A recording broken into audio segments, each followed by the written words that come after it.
Yeah, so I think real estate is in a really weird part of the cycle right now. Like we know that there's ebbs and flows constantly. There always has been.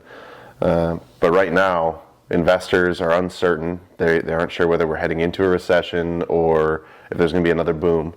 And so they're kind of holding their money a little bit tighter. It's making it much more difficult to raise capital. Sellers are still asking too much for their properties, so we haven't seen cap rates start to expand at all. There's so much cash in the market right now that I think it's going to be an interesting summer. Summertime is going to show a lot. I mean, we're going to see the interest rates kind of balance a little bit, and maybe we'll see prices come down slightly as these 5-year loans. I mean, the refinance craze of 2019. Most of those loans are coming due right about now, and so when those come due. Groups are going to have to either put a lot of cash into their property. They're going to see a lot of cash in refinances, and since people are holding on tight to their money, I think there's going to be some deals coming on the market. I don't think it's going to be a fire sale. We're not going to see a 2010, scoop them up as much as you can, which is what people are hoping for. I mean, there's the scared investors and the ones that are optimistic, waiting, thinking that there's going to be a field day for deals coming out.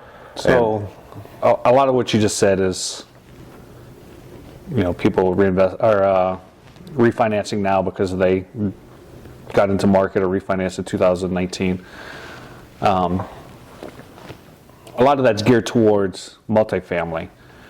If someone's just starting out, what's your take on the single family market? Yeah, so I mean, it's a lot of the same, or you think different? Well, in my career, a lot. I mean, because you can use a commercial loan for any type of investment property. I had a lot of clients over the last 3 years that use commercial loans on single-family properties. So they're going to be in the same boat. They're in a little bit easier position because if they have to put an extra $10,000-$15,000 into a property, it's not a huge deal, and they'll cash flow a little bit better.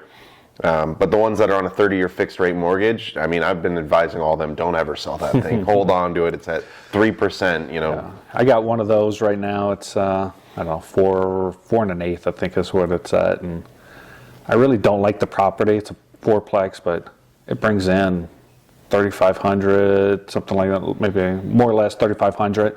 Just had it appraised at $380.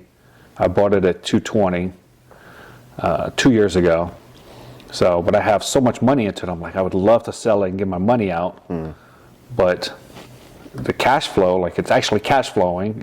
Well, it's not completely rented out right now, but when it is, it cash flows like crazy. So I'm in the same boat there. Like, what to do? Yeah. Luckily, I got a bank that'll work with me and use the equity as additional collateral for flips. So.